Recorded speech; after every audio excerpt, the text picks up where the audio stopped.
Bonjour. Bonjour à tous. Bienvenue au but de Chaumont. C'est tôt pour nous, c'est rare, hein. Il est 9h25 et donc 9h26 exactement. Vous êtes au studio 15. C'est un studio que vous connaissez. C'est là où chaque mois, Jacques Chancel propose son grand échiquier sur Antenne 2. Et c'est de ce studio que nous allons animer, avec toute l'équipe de Jean-Pierre Spiro, une émission particulière qui s'adresse à vous. Vous qui êtes à peu près 35 000 dans 500 lieux. Cette émission est la vôtre. Avouez que la télévision est un instrument magique.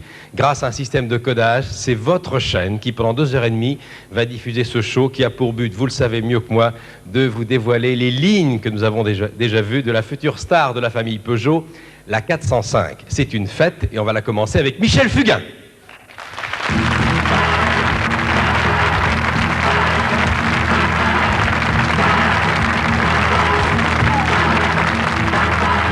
Tout a changé ce matin, je n'y comprends rien. C'est la fête, la fête. Jeunes et vieux, grands et petits, on est tous amis. C'est la fête, la fête. C'est comme un grand coup de soleil, un vent de folie. Il n'y avait plus pareil aujourd'hui. Le monde va avait suscité, on peut respirer, c'est la fête, la fête. Plus de bruit, plus de fumée, puisqu'on va tous à pied, c'est la fête, la fête. Le pain et le vin sont gratuits, et les fleurs aussi, c'est la fête, la fête. C'est comme un grand coup de soleil, un vent de folie, il n'y a rien de pareil aujourd'hui. Le temps qu'on en rêvait et qu'on en crevait, elle est arrivée, c'est la fête, la fête. Merde que ma ville est belle, sans ces putains de camions, plus de gasoil mais du gazon jusque sur le courant. Merde que ma ville est belle, avec ces gosses qui jouent, qui rigolent et qui cassent, qui n'ont plus peur du loup. Et l'eau, c'est vraiment de l'eau que l'on peut boire au creux des ruisseaux.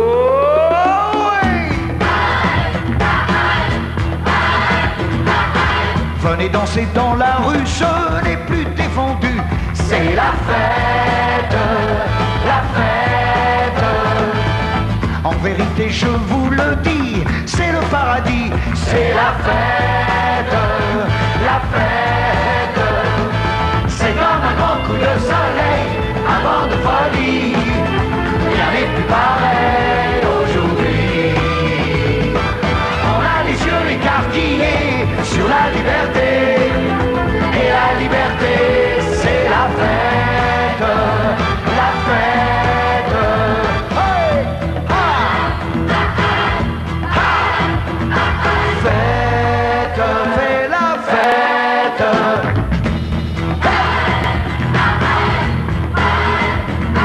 Fête, viens faire la fête, fête, fête, fête, fête. Ha! Ha! Ouais!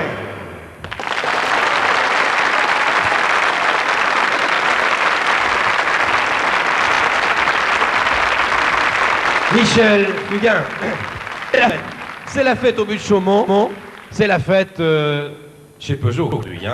À ce réseau codé, je le répète, eh bien, va aider toute une petite grande famille.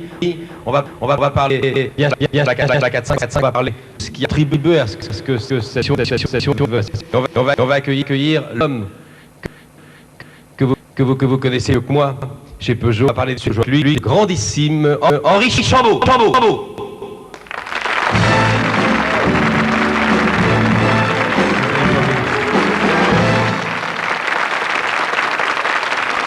Je vous présente Henri Chambaud, vous qui êtes à Agen, à Metz, dans toute la France, dans toutes les concessions, dans ces 500 lieux qui ont été organisés pour ce grand show. Henri, moi j'aimerais qu'on dise un petit mot de la Quasar. Ça c'est une voiture qui m'a fasciné la première fois que vous l'avez présentée, car ça illustre un petit peu ce que sera bien Peugeot peut-être dans l'an 2000. Tout à fait, c'est un laboratoire roulant Effectivement, ça illustre bien ce que Peugeot fait en matière d'esthétisme et de style. Et Dieu sait si on parlera beaucoup de ces deux mots dans la convention qui s'ouvre maintenant. On va parler de style, Oui. d'esthétisme, de succès et aussi de talent. On peut peut-être alors saluer vos amis, Oui, leur bon. dire que c'est un événement important quand même aujourd'hui pour eux. C'est très important pour nous tous. Vous savez que nous avions fait une grande première au lancement 309. Nous avions retransmis en direct la convention de Nice. Et là, c'est une nouvelle grande première qu'on fait aujourd'hui, puisqu'on fait une émission uniquement pour eux. Uniquement pour eux. C'est beau la technique, c'est beau la télévision. Alors, les succès Peugeot, vous les connaissez mieux que moi, et Dieu sait si Peugeot en a accumulé au cours des dernières années.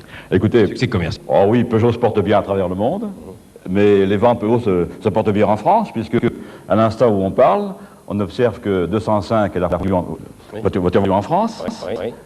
Elle le revient après quelques semaines, clips 80. 309 est la première voiture dans son segment. Par conséquent, Peugeot en France se porte bien à travers le monde. 309, j'ai tout noté, c'est confirmé avec 6,2% de pénétration. Ça, c'est un terme technique, mais qui veut bien dire ce qu'il veut dire.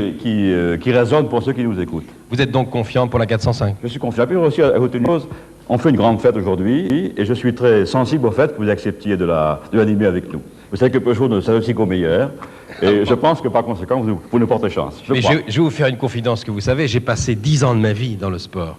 J'ai passé ma vie sur les circuits, j'ai passé ma vie dans les rédactions sportives, et retrouver dans un instant Jean-Paul Téné, ça me fait plaisir. Et vous savez que Bernard Giroux, j'étais encore au service des sports de la télévision, quand Giroux était stagiaire, et c'est quand même Giroux, avec Vatanen, bien sûr, qui a gagné le Paris-Dakar sur une célèbre voiture Peugeot.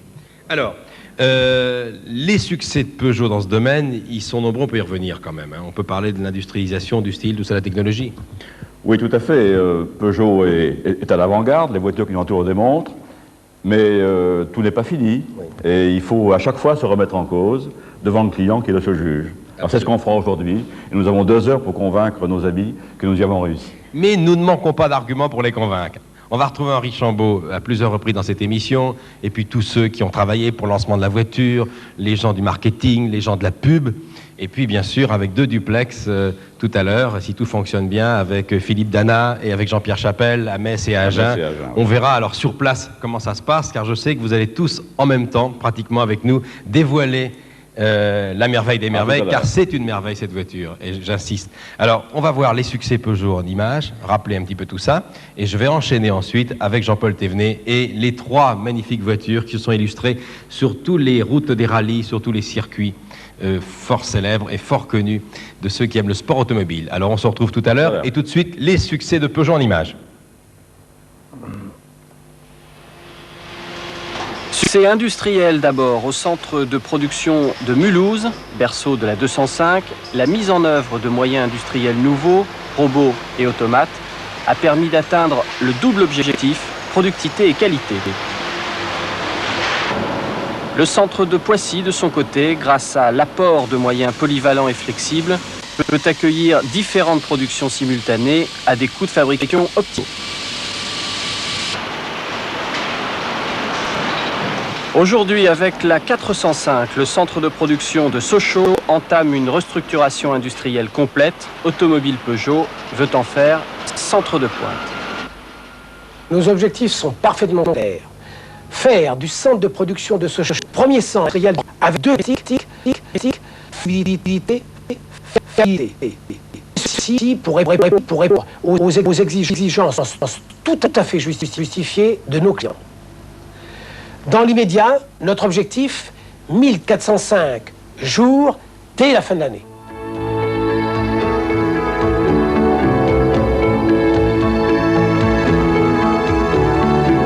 Succès esthétique, la Quasar à la fois exercice de style et pouvoir de séduction. Elle est l'expression d'une imagination où sculpture et automobile ne font qu'un. En d'autres termes, il s'agit de faire de belles voitures en créant un style Peugeot.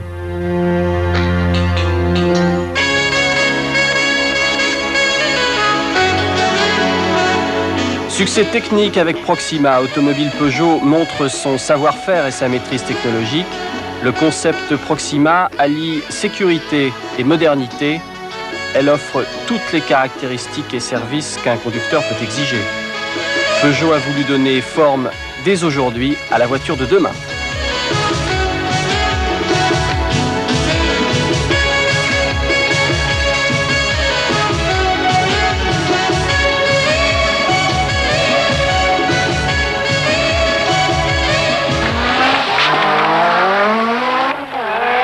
Succès sportif enfin, 16 victoires dans le championnat du monde des rallyes pour 26 participations, 2 titres mondiaux des constructeurs et des conducteurs. La 205 Turbo 16 s'est imposée sur tous les terrains face à tous les adversaires. Cette année, c'est dans le désert du Ténéré qu'elle a forgé une de ses plus belles victoires, le Paris-Dakar.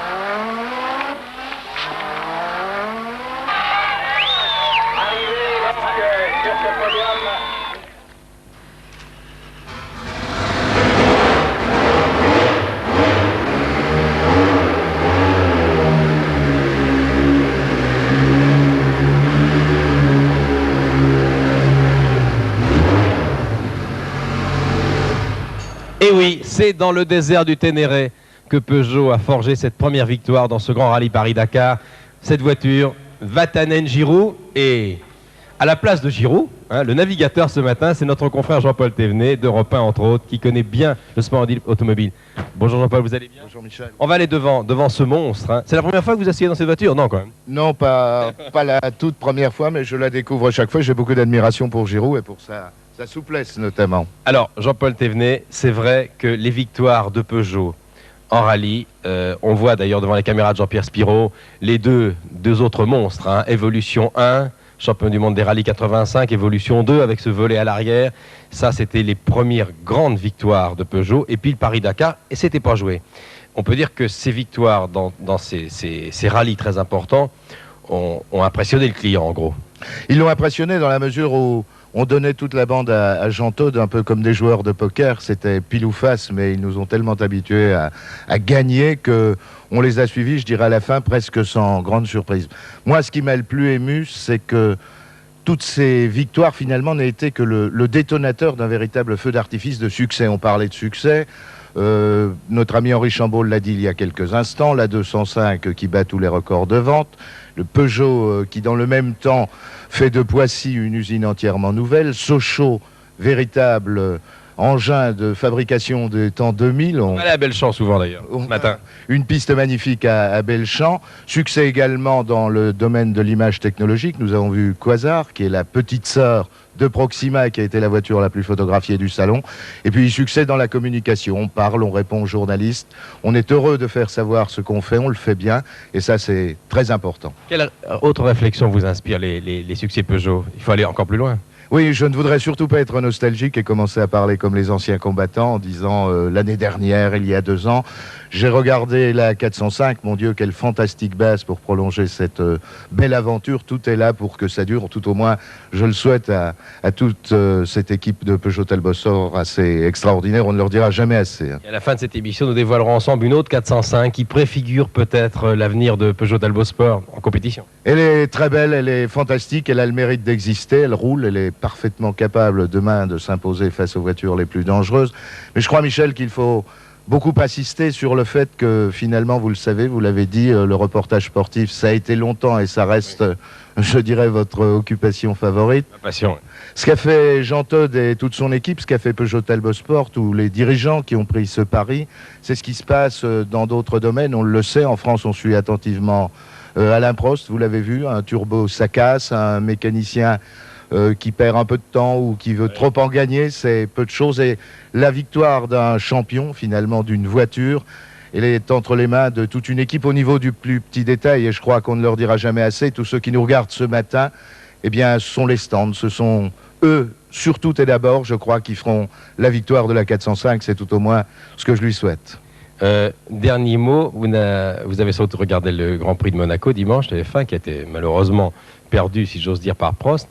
Il y a eu une réflexion au micro de Bernard Giroud, de M. Bergeron, le ministre des Sports, qui en dit long sur les ambitions même des politiques dans le domaine du sport, puisque le ministre a dit pourquoi pas une grande mobilisation pour que Prost un jour s'aligne au départ d'un championnat du monde sur une voiture 100% française. Oui, je vous veux y arriver, Michel, et vous allez m'obliger à répondre à ce à quoi tout le monde voudrait échapper. Disons, rendez-vous le 18 juin avec Jean Todt. Oui, moi je crois qu'on ne peut pas tout faire. On a vu Michel il y a quelques instants, c'est joli, c'est beau, c'est tout un domaine de la musique que personne ne lui prendra jamais. Vous ne pouvez pas lui demander dans un prochain Champs-Élysées de remplacer un danseur d'opéra. Le rallye, c'est déjà pas mal. Et le championnat du monde, croyez-moi, ça fait son bruit aussi. Et ça reste, vous l'avez vu comme moi, la plus fantastique des vitrines pour vendre une voiture. C'est vrai. Qui, après tout, circule sur les routes de tout le monde. Je vous ramène à votre voiture, voilà, à la place qu'occupait Giroud. Hein, restez pas trop longtemps là-dedans, vous savez ce qui est arrivé, il a terminé à pied. Il l'a refait à pied ensuite, le rallye. Voilà, le temps de quelques notes de musique. Et maintenant, on va aller voir ce qui se passe chez vous, dans 2 concessions, dans 2 villes importantes aujourd'hui, Metz et Agen.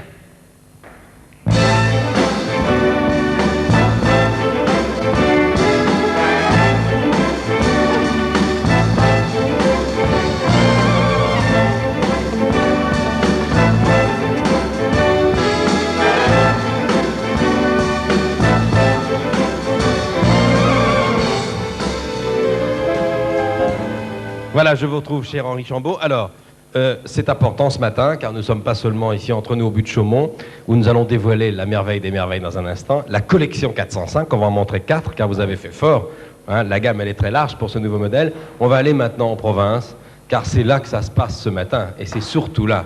Je répète, 35 000 membres de la famille Peugeot dans 500 lieux. Oui. On peut peut-être déjà aller faire un petit tour. Alors on va sur Metz. On va aller à Metz, je crois que c'est Philippe Dana qui nous attend à Metz avec M. Bailly qui doit être le président des concessionnaires. Hein. Jean-Paul Bailly est président du groupement des concessionnaires. Bonjour Philippe, bonjour Monsieur le Président. Bonjour messieurs, bonjour Michel, bonjour Monsieur Chambaud. Eh bien ici à Metz, vous savez qu'on est en terre lorraine et on dit souvent que les Lorrains sont des gens réservés.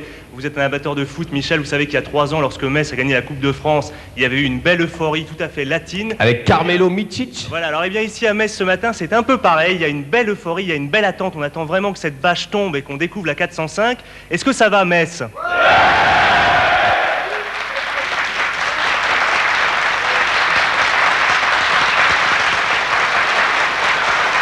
Voilà. Bonjour Jean-Paul. Bonjour Monsieur Bailly, bonjour Jean-Paul Bailly. Voilà, bonjour, messieurs. Jean-Paul Bailly qui est le capitaine du navire ici à Metz, qui est le président des concessionnaires.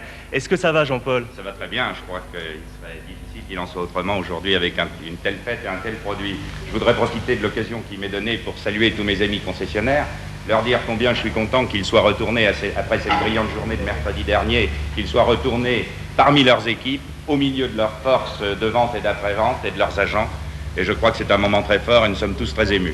C'est important que tout le personnel soit réuni autour de vous pour assister à cette manifestation ? Oui, c'est absolument très important parce que, si vous voulez, ce que je veux faire ressortir, c'est qu'il faut que ce soit toute l'équipe qui gagne. Un tel produit, si bon soit-il, doit être encouragé par tout le monde. Comme je vous le disais encore hier, Philippe, je crois que la promotion d'un produit, aussi bon soit-il, passe par la promotion de l'entreprise. Et la convergence de ces 2 points, si vous voulez, doit être faite tant au niveau des services commerciaux que des services après-vente. C'est le magasinier, c'est le technicien, c'est le taulier, c'est l'homme du service immédiat qui doivent bâtir la concession et qui doivent faire en sorte que ces produits se vendent bien. Tout le monde participe, mais on parlait de l'atmosphère et je voudrais que vous me racontiez cette anecdote qui est assez intéressante parce que la voiture, personne ne l'a encore vue ici à Metz, sauf une personne, et cette personne, c'est vous. Alors, est-ce qu'on est venu un petit peu essayer de vous voir en cachette pour voir la voiture ? Vous savez, d'abord, vendredi, ils m'ont posé de nombreuses questions et puis on a caché une voiture pour préparer cette émission et nous avons, après avoir caché cette voiture, je l'avais mise dans mon garage personnel et il y en a qui ont essayé de venir chez moi pour pouvoir la voir. Voilà, le trou de la serrure de Jean-Paul Bailly, grande vedette de la journée à Metz. Merci beaucoup Philippe, on vous retrouvera à plusieurs reprises depuis Metz avec M. Bailly, le président des concessionnaires. On va aller maintenant à Agen. À Agen, on a l'esprit d'équipe. Agen, le pays du rugby. C'est Jean-Pierre Chapelle qui est tout heureux d'être à Agen aujourd'hui avec Christian Recongdo. Bonjour Jean-Pierre et bonjour Agen. Bonjour Michel, bonjour Monsieur Chambaud. Oui, effectivement, nous sommes à n'importe où, puisque nous sommes dans le palais de l'automobile, qui est la concession Peugeot d'Agen que dirige Christian Recongdo. Et derrière nous, bien sûr, un nombre public, tous les agents de la concession, tous les agents Peugeot du secteur, et tous enthousiastes et attendant avec impatience, bien évidemment, que vous trouvez la bâche. Alors, Monsieur Recongdo, l'arrivée d'un nouveau modèle, et même dans ce cas d'une gamme complète, c'est très important pour vous. Oui, mais je voudrais tout d'abord saluer tous nos amis, la butte Chaumont, les dirigeants de Peugeot qui nous ont permis cette exceptionnelle journée, tous nos amis concessionnaires, nos agents, et puis surtout le personnel de nos sociétés, car je crois que c'est une excellente chose que tout ce monde soit avec nous aujourd'hui. Alors oui, c'est un événement, la sortie d'une voiture, et là c'est encore plus un événement puisque c'est une gamme complète que nous lançons.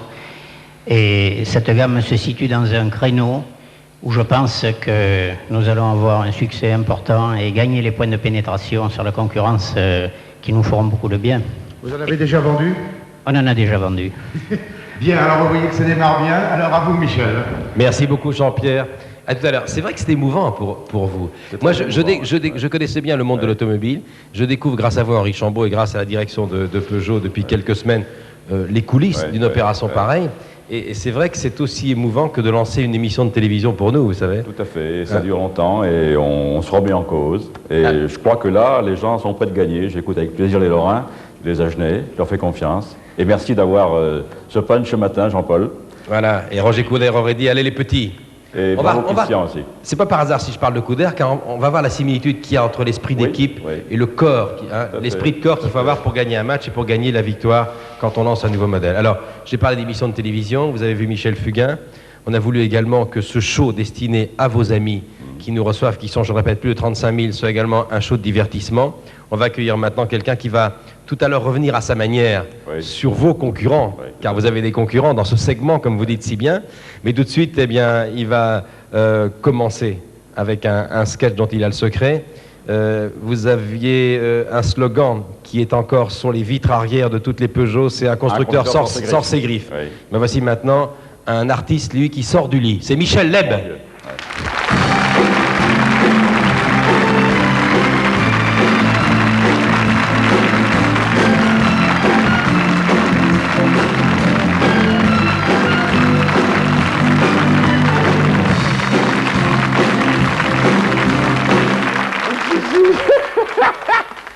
Bonjour Mimi.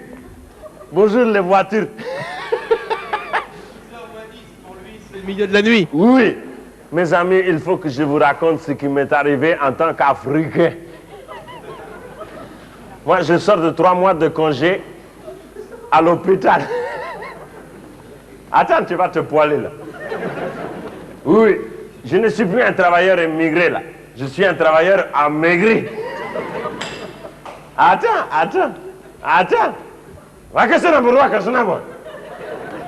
Alors, je vais vous dire ce qui m'est arrivé. Je suis dans le bâtiment moi-même. Oui. Et j'ai construit des cases en dur. Et alors, voilà. L'autre jour, je revenais de la pause café. Lorsque je me suis rendu compte que la tempête avait fait tomber du toit quelques briques. Mais attends! Alors, mon vieux, ce jour-là, il faisait 0 degré. C'est-à-dire qu'il n'y avait pas de température du tout. Attends, Mimi, regarde-moi. Alors, je continue. Mon vieux, alors je me suis dit, je vais installer une poutre avec une poulie. Hein? D'accord? Et j'ai hissé une caisse dedans laquelle j'avais mis les briques qui étaient tombées et qu'il me fallait remonter. Quand j'ai eu réparé le bâtiment, écoutez bien, quand j'ai eu réparé le bâtiment, il restait une quantité de briques. Les briques pourries. Il fallait bien que je les redescende. Alors, une idée lumineuse est venue dans mon esprit embrumé. J'ai hissé de nouveau la caisse vide et j'ai attaché la corde en bas. Puis je suis monté et j'ai rempli la caisse avec les briques pourries qui étaient en trop. D'accord? Et je suis redescendu et j'ai détaché la corde. Attends, tu vas te poiler là. Malheureusement, la caisse de Bouygues, la caisse de briques. Attends, Mimi. Arrêtez les voitures. La caisse de Bouygues était beaucoup plus lourde que moi-même. Et avant que je ne suis ni quoi ni caisse, la caisse s'est mise à descendre à grande vitesse, me soulevant de tête d'un seul coup. À mi-chemin, j'ai rencontré la caisse qui descendait, m'arrachant l'épaule violemment ici, là. Moi, j'ai continué jusqu'en haut et j'ai rencontré la poutre. Et j'ai coincé les doigts dans la poulie, saloperie de poulie. Attends, ce n'est pas terminé. Quand la saloperie de caisse est arrivée en bas pour s'écraser, le fond a lâché. D'accord? Et les briques pourries se sont répandues de ça, de ça. À ce moment-là, moi, pauvre Africain, j'étais beaucoup plus lourd que la caisse. Attends, Mimi. Attends. Et avant que je ne suis ni quoi ni que, je me suis mis à descendre à grande vitesse. À mi-chemin, j'ai rencontré la caisse qui remontait là. Attends. Et mon vieux, elle m'a arraché le tibia ici, tout ça. Oui. Mon vieux, quand je suis écrasé, moi, sur le sol, la tête la première, j'aurais pu écraser sur du sable mou. Pas du tout. Je me suis écrasé sur les briques dont les arêtes m'ont infligé plusieurs douleurs et fractures partout. À ce moment-là, j'ai dû perdre ma présence de l'esprit. Parce que j'ai lâché la corde. À ce moment-là, la caisse, elle est descendue. À mi-chemin, elle a rencontré personne. Mais elle est venue s'écraser sur moi-même. M'emportant à l'hôpital rapidement. Alors je vais vous dire, mes amis, tous mes amis, je vais vous dire, à l'hôpital, quand ils ont voulu accrocher ma jambe cassée à une poulie, je dis non. Michel Leb, qui va revenir tout à l'heure. Michel.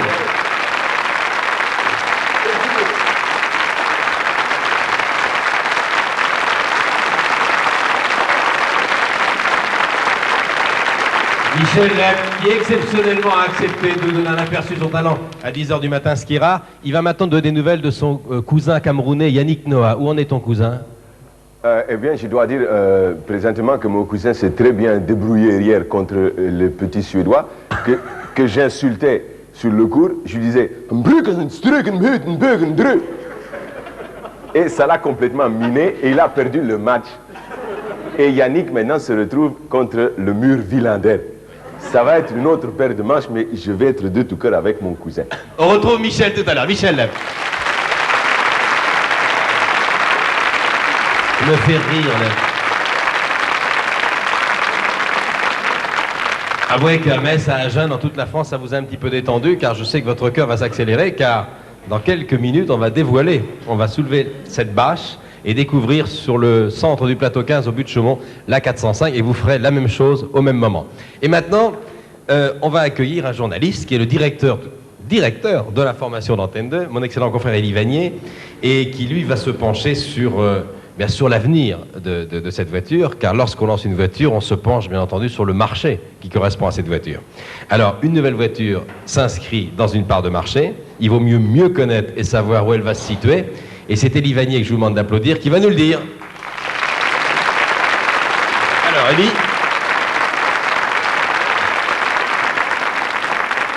Alors, étudions avec vous le marché et son évolution. Oui, et ça va être beaucoup moins drôle que ce qui vient de précéder, mais ça n'est pas très grave. Ouais. D'abord, il faut bien être clair, on parle du segment M2. Le segment M2, c'est les voitures moyennes supérieures. Alors, où en est ce marché? Eh bien, ce marché de 80 à 85 s'est effondré en France. Il est tombé de 40%. En 86, il a redémarré en augmentant de 30% en 86 par rapport à 85, mais ceci essentiellement grâce à l'apparition de la Renault 21. On aura l'occasion d'en parler, j'imagine, de la Renault 21. C'est une concurrente. Ben, c'est le concurrent direct, ça. Bon, tout à fait. Donc, le segment a redémarré. Il représente aujourd'hui environ 22% de l'ensemble des ventes de voitures en France. Où en est Peugeot? Peugeot, de 80 à 85 sur ce même segment, est tombé de 30% à 18%. Ben, évidemment, parce que la 305 vieillissait. Sur ce segment, il y a encore deux choses à dire.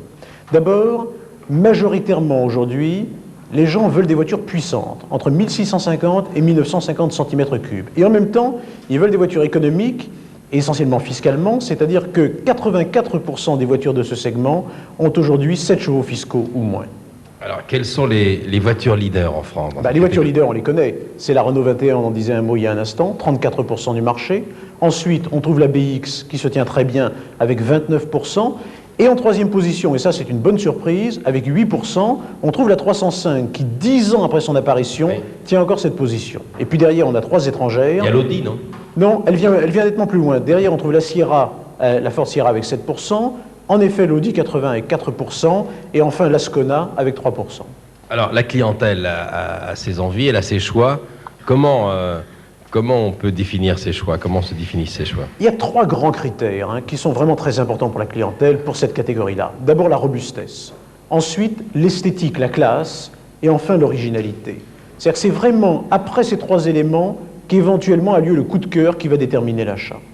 Est-ce qu'on peut dire que les leaders actuels du marché sont bien placés justement et répondent aux exigences de la clientèle? Non, Michel. Aujourd'hui, aucun des leaders du marché ne répond à l'ensemble de ces exigences. Donc véritablement, il y a une place à prendre. Alors, on peut dire que la 405 est bien placée. Ah, on peut dire que la 405 est bien placée, et on peut dire En tout cas, elle a des arguments. Hein. Elle arrive au bon moment. Ouais. Elle arrive au bon moment, la 405, parce que pour la robustesse, l'esthétisme, l'originalité, il ne fait aucun doute que, et nous on l'a vu, il ne fait aucun doute qu'elle est bien placée. Elle va aussi bénéficier de l'image de robustesse de la 305, elle va pouvoir en bénéficier, et ça c'est aussi très important. Alors, l'esthétisme de la 405 va-t-elle provoquer ce coup de cœur? Ça a été le cas pour la fameuse 205. C'est ce qu'on va voir maintenant, car je vais vous abandonner, mon cher Élie Vanier. Et là, c'est un moment important de notre émission. Je vais rejoindre Henri Chambaud et on va dévoiler la 405. Merci, Élie Vanier.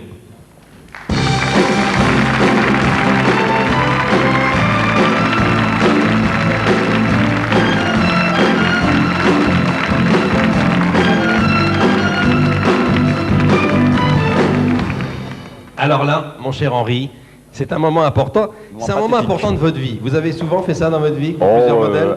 Pas assez souvent. Pas assez souvent. Ouais. Alors, les amis qui sont ici au but de Chaumont, qui appartiennent tous à la famille Peugeot, et surtout vous qui êtes là-bas en province, vous allez vivre un moment important, car au moment où Henri Chambaud va découper cette bâche avec à l'aide d'un fil, vous allez découvrir cette voiture et vous allez vous rendre compte pourquoi nous avons beaucoup parlé d'esthétisme depuis le début de cette émission, de ligne, de fluidité, d'élégance et de bon goût. Et vous allez en faire de même, je crois, avec nos amis qui sont à Metz. 465 points qui nous regardent. Dans les 465 points, et on verra nous en duplex ce qui va se passer sur les écrans grâce au duplex organisé, orchestré par Jean-Pierre Spiraud du côté de Metz et du côté d'Agen. Alors on y va? Alors on y va. J'espère que je vais réussir à le faire. Musique. Donc, je prends le petit morceau de corde qui est là. Je tire dessus. Et ça vient. Et ça vient. Pas prévu ça. Encore un petit effort. Voilà, ça vient. Voilà. C'est compliqué. Voilà. On va un peu l'aider si vous voulez, Michel. Je vais vous aider, Henri. Voilà.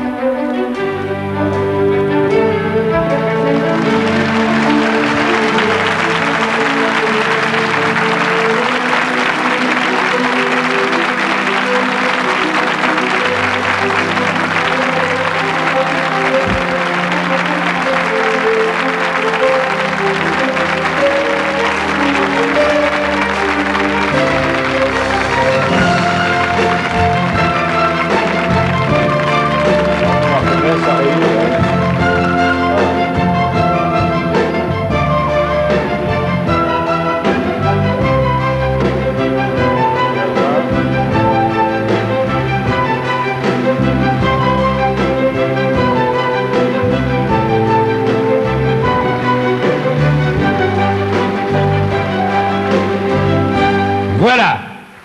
Voilà.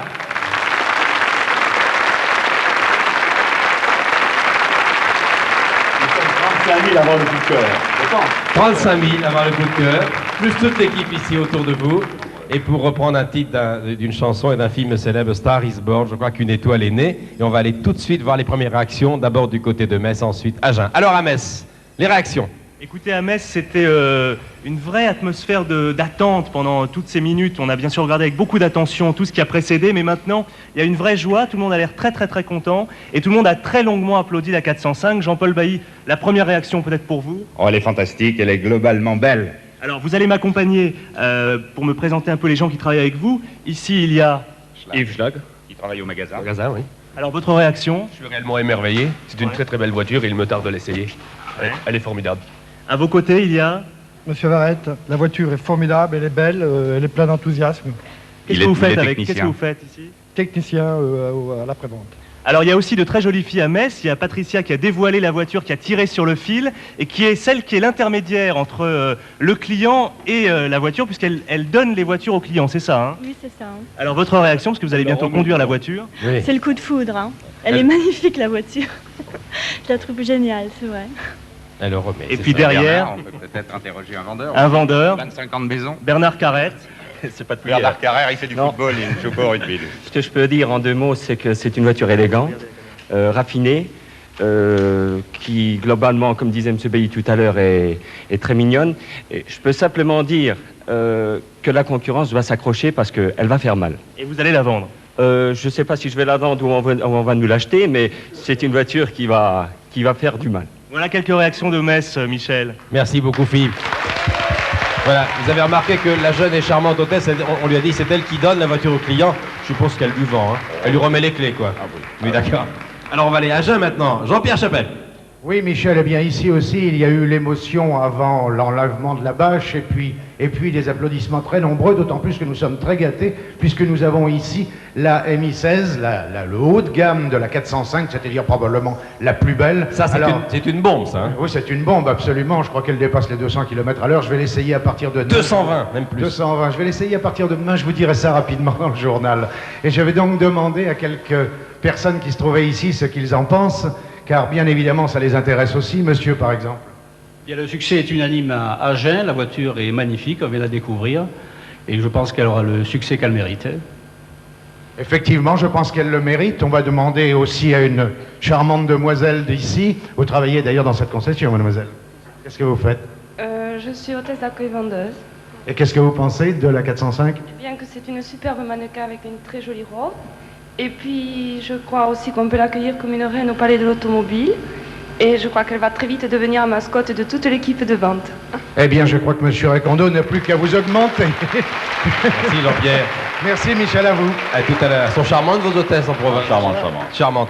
Alors, nous allons maintenant en savoir beaucoup plus sur cette voiture. On saura comment elle a été fabriquée, comment elle a été lancée. On va la voir avec Jean-Pierre Pernaut depuis Belchamp. Mais tout de suite, voyons-la sur la route. Oui, un film de rêve, vous allez voir. Un film de rêve, une créature de rêve, tourné en Autriche. Le décor est à l'image de la voiture, c'est-à-dire très beau. Regardez. Et la musique est superbe.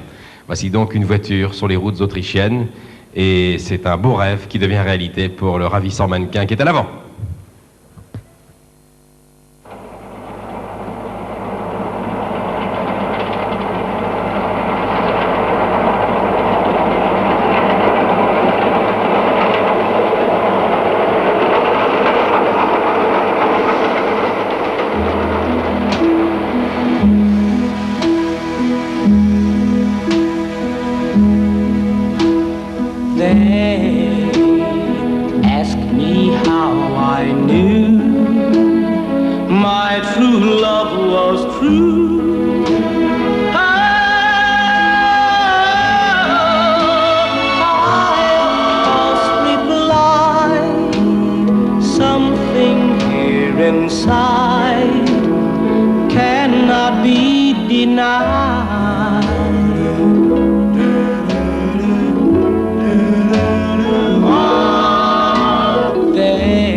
I cannot hide.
Voilà, vous avez vu la 405 sur les routes d'Autriche et nous allons maintenant découvrir depuis nos buts de Chaumont pour vous la collection 405. Vous allez voir que la gamme est très large avec ce que nous appelons standing 1, standing 2, standing 3, standing 4. Voilà la 405, 4,40 m de long, 1,70 m de large, faible porte-à-faux avant et arrière et on va la détailler. Ça c'est standing 1 premier niveau, on va commencer par l'enjoliveur. Par le phare plus exactement, des phares avec lampe H4, ensuite enjoliveur de roue full cover pour l'esthétisme et l'aérodynamisme, rétroviseur extérieur réglable à l'intérieur, baguette de protection latérale, voilà, vous voyez ça de très près, bloc feu transparent fumé à l'arrière, très esthétique avec feu de recul et de brouillard. Et on va ouvrir maintenant et pénétrer à l'intérieur. D'abord les panneaux de porte qui sont équipés d'accoudoirs à crosse et d'insert en tissu. Le bruit que nous entendons, écoutez. Ce petit bruit, c'est le signal sonore qui indique que les feux sont allumés lorsqu'on a coupé le contact. Les sièges avant sont munis d'appui-tête, bien sûr. Le combiné est à 4 cadrans, avec totalisateur journalier et montre à quartz. Mais surtout, l'équipement est très important à ce niveau, avec direction réglable en hauteur. Voilà, ça c'est important. La direction réglable en hauteur, vous allez la voir. On peut la voir, la direction réglable en hauteur, monsieur? Voilà. Voilà très rapidement décrit les équipements du premier niveau. Maintenant, on va retrouver la voiture sur le célèbre circuit de Belchamp avec Jean-Pierre Pernaut, qui est déjà au volant de ce premier niveau, 405. Jean-Pierre, c'est à toi. Je suis au volant encore à l'arrêt, Michel, mais tout à l'heure, Elie Vanier parlait de coup de cœur. Est-ce que vous l'avez eu, vous? Ah oui, mais moi je vous dirai quels sont mes coups de cœur tout à l'heure parce que c'est la deuxième matinée que je passe en compagnie de ces 4 modèles et je dois dire que je suis très indécis. Je crois que je vais demander à la direction de m'en prêter une par jour pendant une semaine. Oui, oui, la dernière, celle qu'on verra en dernier, vous verrez, est très superbe, mais celle-là est pas mal du tout quand même. Alors j'ajouterai 3 choses sur ce standing numéro 1, 3 choses à ce que vous venez de dire. D'abord le côté cossu de la 405 qui est renforcé par l'habillage intérieur de l'habitacle où aucune pièce de tôlerie n'apparaît. Et puis 2 autres choses intéressantes. D'abord au niveau de la console centrale ici, un volet cache radio très astucieux. Autre chose ingénieuse, le réglage des ceintures de sécurité, notamment ici à l'avant, réglage possible en hauteur. Regardez, il suffit de tirer un petit bouton et on peut adapter donc la hauteur de la fixation à la morphologie du conducteur ou du passager. Le retour de cette ceinture de sécurité n'est pas fixé à la caisse, il est fixé au siège. Donc là, on peut régler son siège sans aucun problème avec la ceinture. Voilà donc sur ce qu'on peut dire à l'intérieur, mais maintenant, grâce à d'autres caméras disposées à l'intérieur du centre de Sochaux et à Belchamp, je vous propose de voir encore plus en détail ce premier standing 405. La caisse ne pèse que 34,6 kg au mètre carré contre 38,5 kg pour une 305 par exemple. Une caisse étudiée en CAO, très légère, mais aussi très rigide, qui présente une résistance à la corrosion des plus remarquables. En effet, 65% des tôles utilisées pour sa fabrication sont protégées contre la corrosion. Toutes les tôles extérieures sont galvanisées sur les deux faces. La 405 va se présenter avec une très large motorisation de 65 à 160 chevaux-dînes. Sur ce premier niveau d'équipement, on trouve d'abord un moteur tout nouveau, le TU3 de 1360 cm3, 65 chevaux-dînes, avec une nouvelle boîte 4 rapports lubrifiée à vie. Ou bien un moteur 1,6 litre, 92 chevaux-dînes, avec une boîte 5 vitesses. Ces deux motorisations offrent une consommation moyenne de 7 litres et 7 litres 2, liées à un réservoir de 70 litres placé en position de sécurité sous le siège arrière. Elles autorisent une autonomie d'environ 1000 km. C'est devenu une tradition chez Peugeot. Avec ces motorisations, un système de freinage assisté très efficace avec des disques à l'avant et des tambours à l'arrière. Enfin, particularité très importante dans la conception de la 405, l'ensemble avant, comprenant pare-choc, phare, calandre, radiateur, ventilateur, est assemblé et contrôlé hors chaîne. Ensuite, il est ajusté sur la caisse en un seul bloc. C'est une grande nouveauté dont l'objectif est la qualité. Ouais, je peux te dire, Michel, qu'hier, j'ai eu la chance de pouvoir visiter ce centre de production de Sochaux. J'ai vu cette mise en place de tout l'ensemble avant, c'est assez impressionnant. Voilà ce qu'on peut dire pour le premier standing et je vous rends la parole pour présenter la deuxième 405. Merci Jean-Pierre. Standing numéro 2, nous y voici avec un CX de 0,29 qui est assez impressionnant. Le fameux coefficient de pénétration dans l'air. Je vous signale que pour la 405, le CX va de 0,29 à 0,31, ce qui est tout à fait remarquable. Alors, on va noter avec Jean-Pierre Spiro les détails de cette voiture. D'abord, les protections latérales larges avec baguettes au niveau des portes, le bouchon d'essence qui ferme à clé, les enjoliveurs de roues aérodynamiques. J'ouvre la porte à l'intérieur pour faire pénétrer, voilà, avec la poignée ici, voilà, ici, et puis la ceinture de sécurité qui est là. Ça n'est pas terminé. Les panneaux de porte tout issus avec moquette en bas. Les poignées, j'en ai parlé, la ceinture enrouleur aussi. C'est une 405 très bien équipée et très spacieuse, puisqu'avec 1,42 m à l'avant et à l'arrière au niveau des bandeaux de porte, c'est pratiquement la meilleure habitabilité, en tout cas supérieure à la 21, à l'Audi, à la BX, Sierra et Ascona. C'est quand même pas mal. On va retrouver maintenant, avec ce standing de Jean-Pierre Pernaut à Belchamp, je crois qu'il est toujours d'ailleurs au volant de cette voiture. Jean-Pierre ? Non, non, toujours pas. Toujours à l'arrêt, assis dans le standing numéro 2, où j'ai constaté, surtout par rapport à ce que vous venez de dire, et en plus de ce que vous venez de dire, et c'est intéressant, d'abord un revêtement de planche de bord qui est très agréable. On va peut-être le voir dans son ensemble, vous ne pouvez pas le sentir. Il y a aussi ici une montre à affichage numérique sur le standing numéro 2. Il y a un compte-tours dans un combiné 4 cadrans. Enfin, j'ai trouvé, vous allez le voir, à l'arrière de la voiture, enfin sur le côté plutôt, un réglage lombaire du siège conducteur. Et ça, c'est très très agréable. Vous voyez ici en bas, il y a le réglage de l'inclinaison normale. Et puis ici, réglage au niveau des vertèbres lombaires. Ça permet de faire gonfler un petit peu le siège ici. Et ça réduit donc la fatigue au volant. Et ça devrait beaucoup intéresser les clients. Et puis, puisque nous sommes à l'arrière, Claude va nous montrer maintenant une autre chose très ingénieuse à mon avis. Ça m'a beaucoup frappé hier, c'est une trappe entre le coffre et l'accoudoir arrière. Vous la voyez, cette trappe, ça permet de loger par exemple une paire de skis. Alors sur ce deuxième niveau, il y a le même moteur que tout à l'heure, le 1,6 litre, mais il y a aussi, je vais ouvrir le capot si vous voulez, un 1905 cm3 à carburateur double corps. Donc il développe 110 chevaux avec une boîte 5 vitesses. Son couple est intéressant, 16,5 mètres-kg à 3000 tours. C'est un moteur donc qui est très souple. Troisième motorisation, on la voit en image, 1905 cm3 également, alimenté par injection. Il développe 125 chevaux et offre des performances de haut niveau, 200 km/h de vitesse de pointe et 31 secondes au 1000 mètres départ arrêté. Lié à cette motorisation, un freinage en rapport avec 4 disques dont 2 à l'avant ventilés et une assistance de direction en option sur ce standing. Voilà, je crois qu'on a dit l'essentiel des éléments techniques. Michel, à vous pour le numéro 3. Merci Jean-Pierre, à tout à l'heure. Voici donc la troisième de la collection, la troisième de la catégorie. Nous allons découvrir un autre niveau d'équipement. Et là, on va utiliser, pour vous montrer un petit peu tout ça, cette caméra que Jean-Pierre Spiro vous casse. C'est une caméra assez magique, là. C'est la fameuse Luma. Ce sont deux inventeurs français, deux techniciens français qui ont mis cette caméra au point avec ce bras télescopique. Claude Lelouch, dans son film Les uns et les autres, s'en était servi. Et on s'en sert souvent à la télévision, que ce soit sur le plateau de Champs-Élysées ou ce matin au but de Chaumont. Voilà. Luc Grimaud, notre cadreur, vous a montré la Luma. Maintenant, c'est la Luma qui va venir vers moi. Vous allez voir, c'est magique. Et qui va vous détailler la voiture. On commence par des jantes alu en option. Nous sommes au standing 3. Hein, c'est le troisième niveau de voiture. Voilà les jantes. Les poignées de porte couleur caisse. Et avec la Luma, je vais vous inviter à pénétrer à l'intérieur de la voiture. Je vais ouvrir la porte, voilà. Et on va détailler tout ça en commençant par les sièges. Les sièges, voilà les sièges qui sont garnis de velours. Les appuis-têtes avant sont réglables en inclinaison. On remarque des poches dans les dossiers des sièges.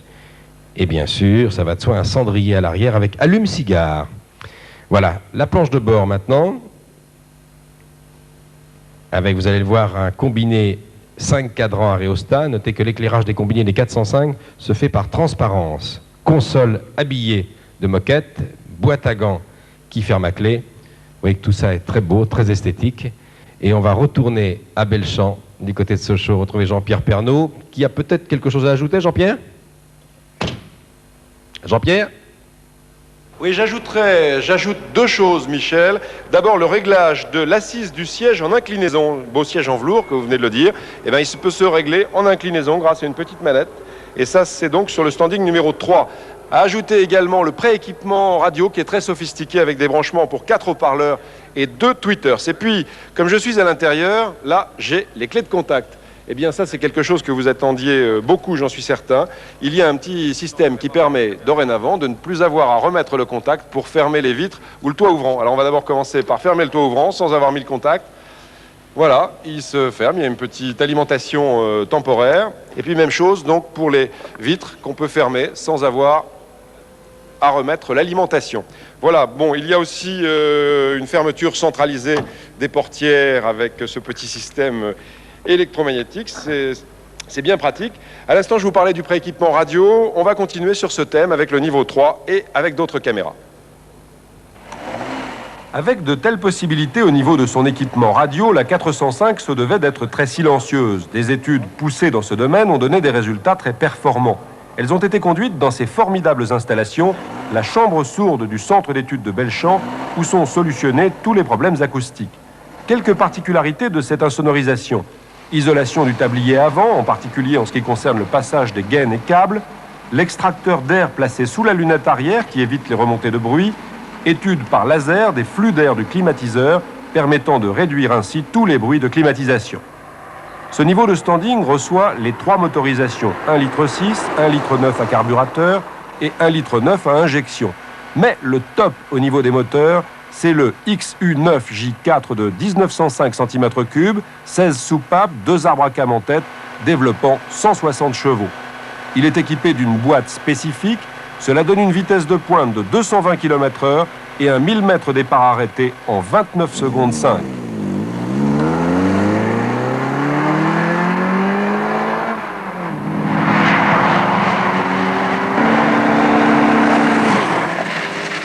Les 4 disques, dont 2 ventilés à l'avant, sont pourvus d'un système anti-blocage ABR développé par Bendix.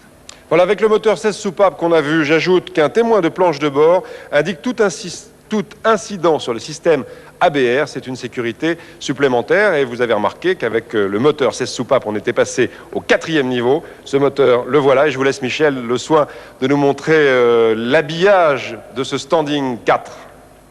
Ah oui, standing 4 est impressionnant, hein, d'avoir une tenue de route phénoménale. Alors, ce 4e niveau se caractérise à l'extérieur par ces jantes qu'on va voir maintenant, en alliage léger. Voilà.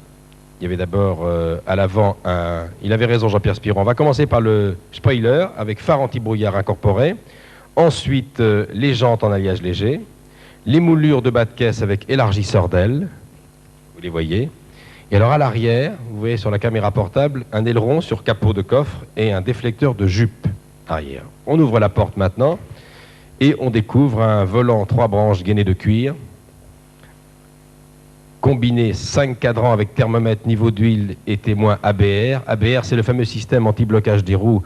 Vous le connaissez maintenant, mais celui-là, il est entièrement français, c'est une nouveauté. Ça, c'est très important pour la sécurité, l'ABR. Et puis des sièges sport en velours avec réglage des bourrelets latéraux. Voilà, c'est le plus beau fleuron de la gamme 405. Et je vous invite à découvrir les qualités dynamiques de la 405. On va retrouver maintenant Jean-Pierre Pernaut.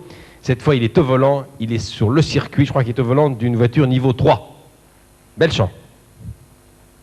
Voilà, donc on va passer maintenant sur l'anneau d'endurance, la piste d'endurance de Belchamp. Une piste où on remarque d'abord, assis dans ce niveau 3, 1,9 litre, qu'on est très très bien assis. C'est une voiture qui tient bien la route. Elle a une tenue de route exceptionnelle, qui est due tout simplement au fait que les suspensions sont du même type que celles des 205 GTI et des 309 GTI, donc ceci explique cela, tenue de route exceptionnelle. La 405 est une traction avant très neutre, il n'y a aucun défaut de sous-virage, le train arrière est très stable. Au niveau du levier de vitesse, eh bien, il est superbe, il est très accessible, très maniable. Les manettes sont également accessibles, celles de la climatisation, celles de l'essuie-glace. Un mot maintenant du freinage. Le freinage, eh bien, c'est un freinage très endurant qui correspond bien à cette voiture qu'on sent prête à bondir. Donc il faut savoir aussi l'arrêter. Alors je résume. Tenue de route exceptionnelle. Freinage très endurant. Confort parfait. Un mot aussi à dire de l'acoustique. Il y a une atmosphère très feutrée ici. Je ne sais pas si... Je vais vous offrir peut-être, s'il n'y a pas de petits crachotements sur la liaison, 1 seconde ou 5 secondes de silence dans la 405.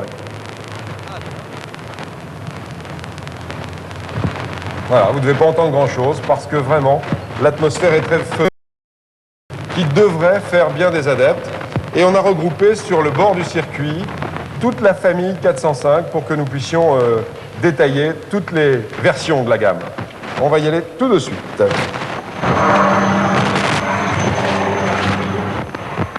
Voilà, alors on a regroupé les 9 voitures ici sur le bord de ce circuit de Belchamp. On va commencer par la plus petite, celle du niveau 1, la GL, 1,4 litre, puissance administrative 6. Une autre GL, 1,7 litre, puissance administrative 7. Ensuite, on passe à la GR. La GR, 1,6 litre, puissance administrative de 7.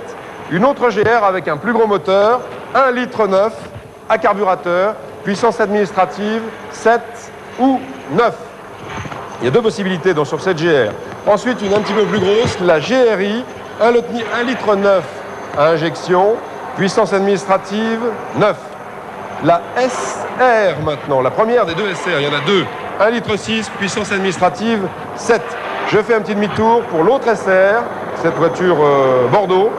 1,9 litre à carburateur, puissance administrative 9. L'avant-dernière, la SRI, 1,9 litre à injection, puissance administrative 9.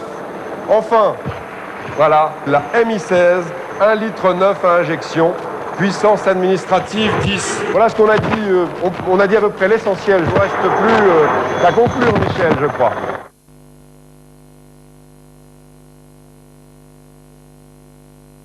Voilà, ce qui ressort de cette présentation de Jean-Pierre Pernaut, c'est la variété, la gamme très large de tous les modèles. Il y en a vraiment pour tous les goûts, tous les types de motorisation. Et puis l'esthétisme, et puis cette impression de puissance, d'agressivité. Hein, ça, c'est très important. L'impression générale est tout de même très très favorable. Alors, ce qu'il faut sauter la 405, vous la connaissez bien. Vous connaisserez davantage les prix dans quelques instants, car on n'a pas encore parlé. Et puis comment il faudra la vendre, et puis la pub qui va la lancer. Mais on peut déjà dire on peut déjà souhaiter à la 405 de réussir aussi bien que la 205 qui avait fait un effet bœuf, comme l'on dit, quand elle était sortie il y a 4 ans. On va retrouver maintenant Michel Leb, qui lui a longuement réfléchi à la façon dont il pourrait parler de la concurrence, car la concurrence, elle est importante, vous l'avez remarqué. Alors il s'est promené au salon de l'auto, il a regardé un petit peu ce qui se passait dans les stands concurrents de Peugeot, et il en a ramené quelques réflexions. Voici Michel Leb, retour du salon de l'auto.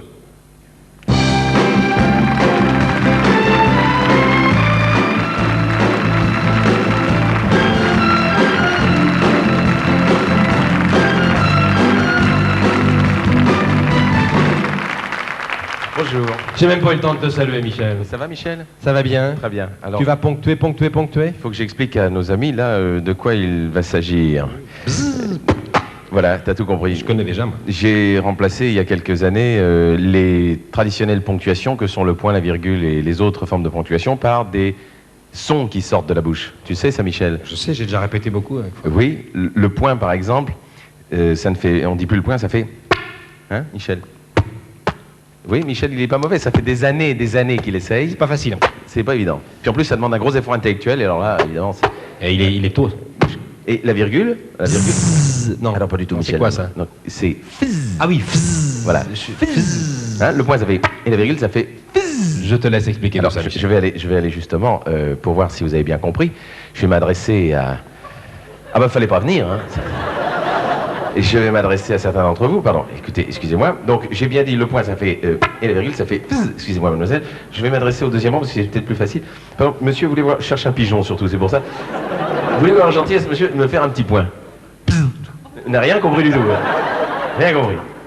Bah, écoutez, je vais vous laisser refroidir 3 minutes, puis je repasserai, hein, parce que c'est pas... Je vais demander... Attendez, excusez-moi. Je vais demander à ce monsieur... Pardon, excusez-moi, mademoiselle. Monsieur, voulez-vous me faire un petit point, s'il vous plaît? C'est pas mal. Une petite virgule, mademoiselle. Faut pas trembler, vous avez... Très paniqué. Hein. Attendez, je vais continuer, je vais m'orienter vers cette demoiselle. Pourquoi vous regardez votre voisin quand j'arrive là? Et lui, non, moi, excusez-moi, je suis obligé de passer par... Voilà. Faites-moi un petit point, Faut pas sortir la langue comme ça, hein. Elle sort... C'est... Hein? Discret. Allez-y. Non, je voudrais que la caméra montre bien cette charmante demoiselle. Elle n'arrive pas... Voilà, c'est ça. Elle n'arrive pas à... Il faut pas sortir la langue. Allez-y. Alors, vous sortez la langue. C'est extraordinaire. Pourquoi vous sortez la langue tout le temps comme ça? Quand vous vendez une voiture, la langue, c'est... Allez-y, voilà. C'est l'habitude. Une virgule alors. Fizz. Très bien. Un petit point. Ah non, sort toujours la langue. M'énerve, c'est incroyable. Je vais redescendre par là, excusez-moi. J'ai une petite virgule. Non, c'est pas pss. C'est fizz comme gin. Fizz. Voilà. Monsieur, un petit point. Fizz. Français, monsieur? Nine? Le point, ça fait... Et la virgule, ça fait fizz. Allez, d'accord, allez-y. D'accord, je vais continuer. Je vais demander à ce monsieur de me faire un petit point pour terminer. Celui-là, il est carrément... ça me fait rire votre copine, là. Hein. Eh ben, dites donc, alors, carrément, allez-y, vous, une virgule. Fizz.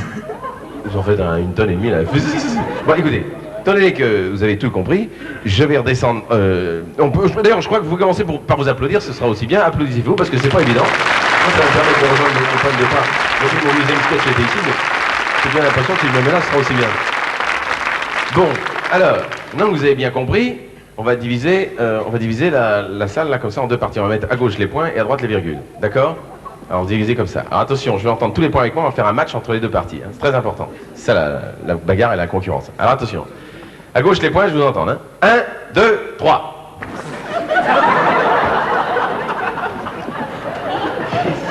N'importe quoi les points. Les virgules. 1, 2, 3. Bien. Les points, 1, 2, 3. Michel, c'est pas possible. Bon, ça fait rien, on va changer de côté. Hein. Bon, on change pas de place, monsieur. Attention, les virgules. 1, 2, 3. C'est bien, les points, 1, 2, 3.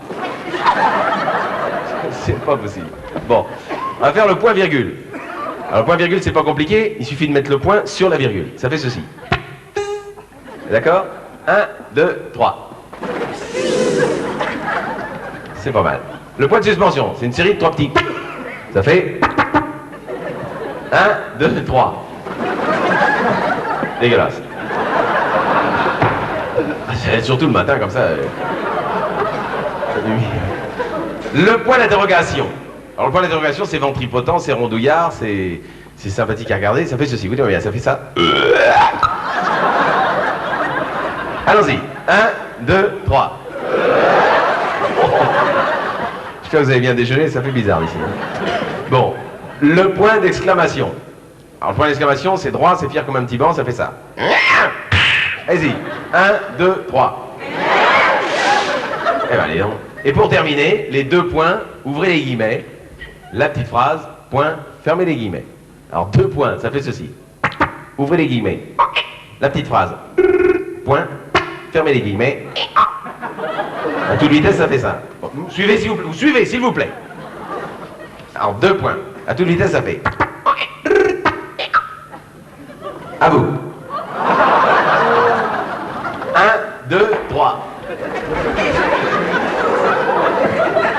Et couchez-vous, non, c'est pas la peine, n'insistez pas. Bon. Alors, je vais vous lire un texte. Je vais vous lire un texte, justement, qui va mettre en application ce que nous venons d'apprendre aujourd'hui, pour que vous compreniez bien de quoi il s'agit et comment on fait. Alors, la semaine dernière, notre ami Michel Van de Put m'avait envoyé son cousin Hubert Van de Put. Et comme moi-même, je suis belge d'origine, cette semaine, j'ai fait venir mon cousin Van der Meulen. Voilà. Alors, voilà ce qui se passe dans le hall du salon de l'auto, la visite des voitures en question. Dans le hall immense du salon de l'auto, Durand et son ami belge Van der Meulen déambulent.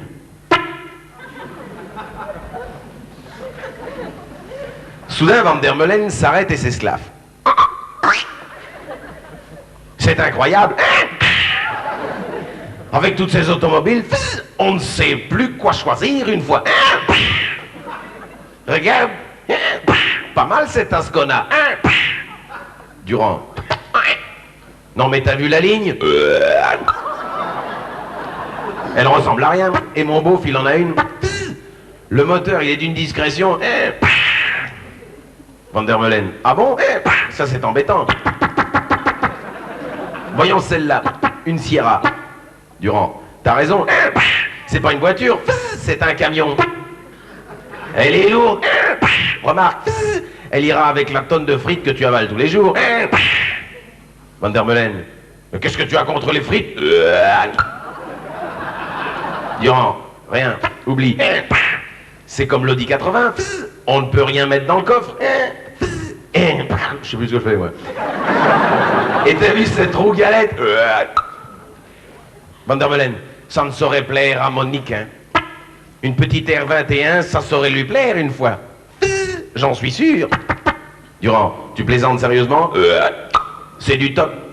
Surtout la planche de bord. Mais alors, qu'est-ce qui reste? La BX? Durand, le temps que tu freines, avant que ta BX s'arrête, tu peux dire « Dis notre père ». Van der Meulen. Mais alors, qu'est-ce que je vais faire? Je ne vais tout de même pas rentrer à pied en Belgique. Durand, laisse-moi faire. Je connais la voiture qu'il te faut. Et l'histoire n'en dit pas plus. Et je vous laisse deviner sur quelle voiture exceptionnelle notre ami Van der Meulen a jeté enfin son dévolu. Michel, l'aide. Merci Michel.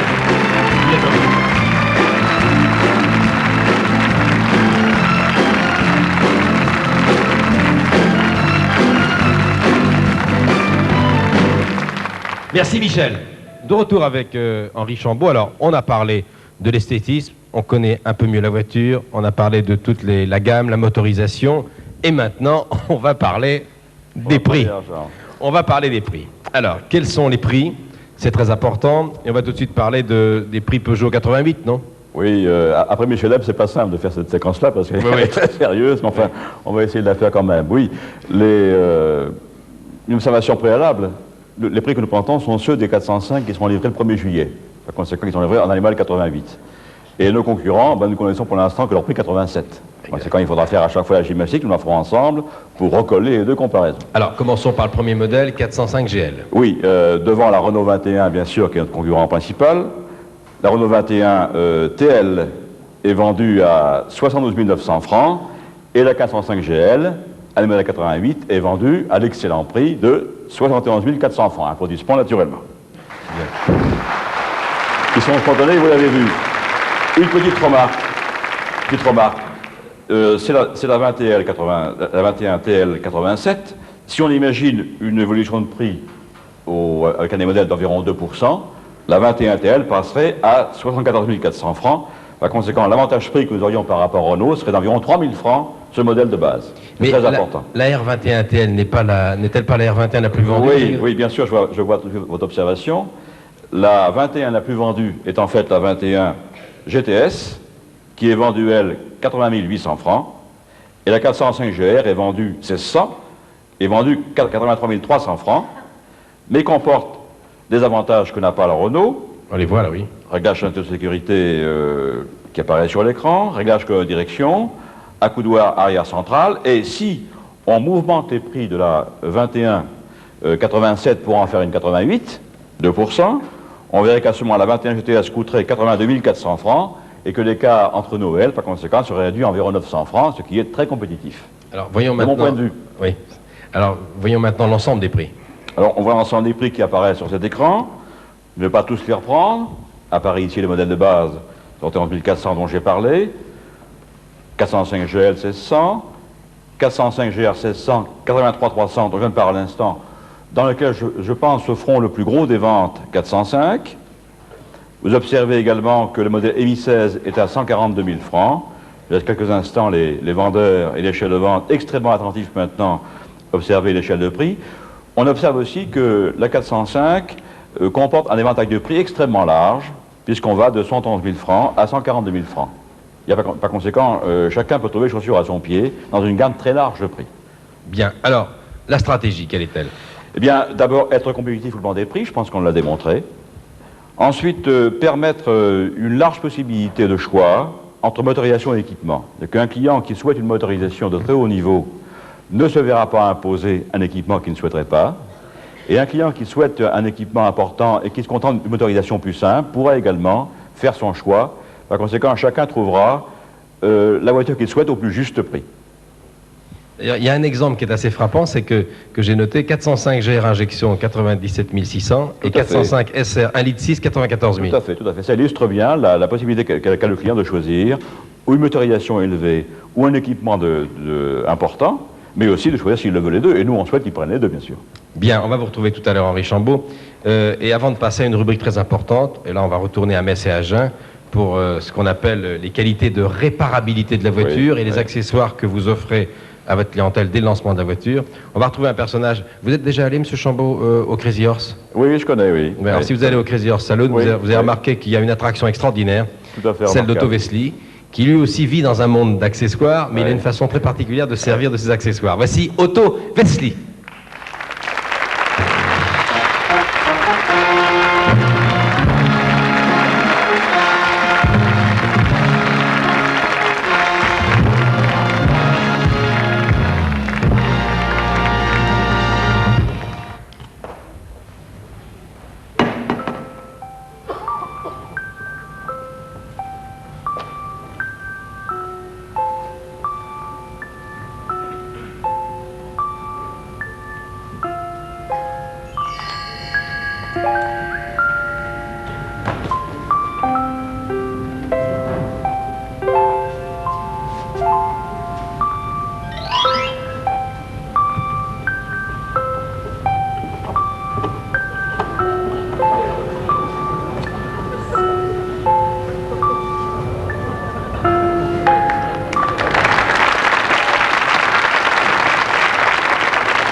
Mesdames et messieurs, bonjour, et je vais parler de ça, je vais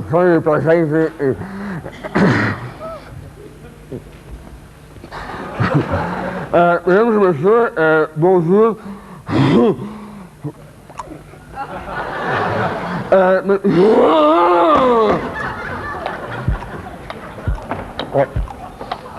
Elle est plus...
Merci.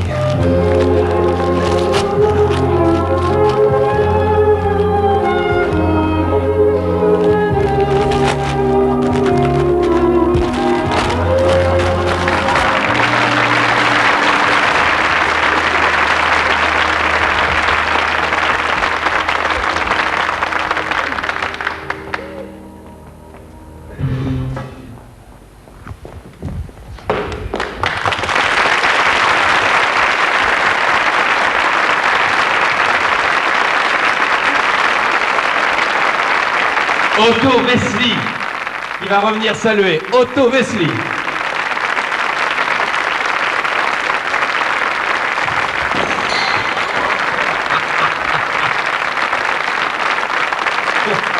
Ah, c'est un personnage.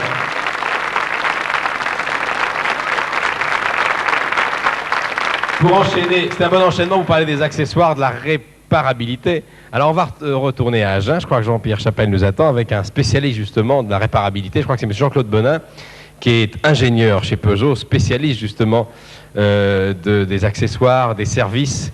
Je suppose que c'est cela, mon cher Jean-Pierre. Effectivement, Michel, depuis plusieurs années, Peugeot s'intéresse beaucoup à la réparabilité, c'est-à-dire la diminution des coûts d'entretien et de réparation. Sur la 405, il va y avoir des nouveautés dans ce domaine, mais il y a aussi tous les points forts que connaissent bien tous ceux qui nous regardent, des points forts que Jean-Claude Bonin va nous rappeler d'ailleurs. Je peux en rappeler quelques-uns. D'abord, tout le monde peut constater que le capot s'ouvre à la verticale, ce qui facilite la dépose de la mécanique. La commande de vitesse n'a pas de réglage, les disques de frein sont coiffants, échange très simple.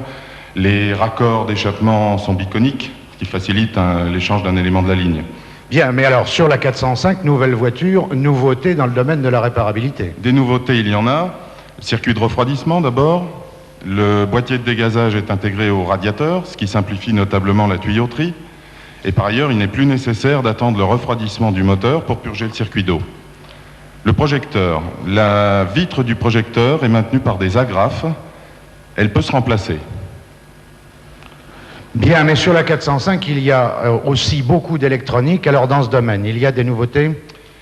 Dans le domaine de l'électronique, il y a aussi des nouveautés. La 405 MI16 qui est devant nous est équipée de 2 systèmes électroniques, l'un qui commande l'anti-blocage de roue, l'autre qui pilote l'injection d'essence et l'allumage.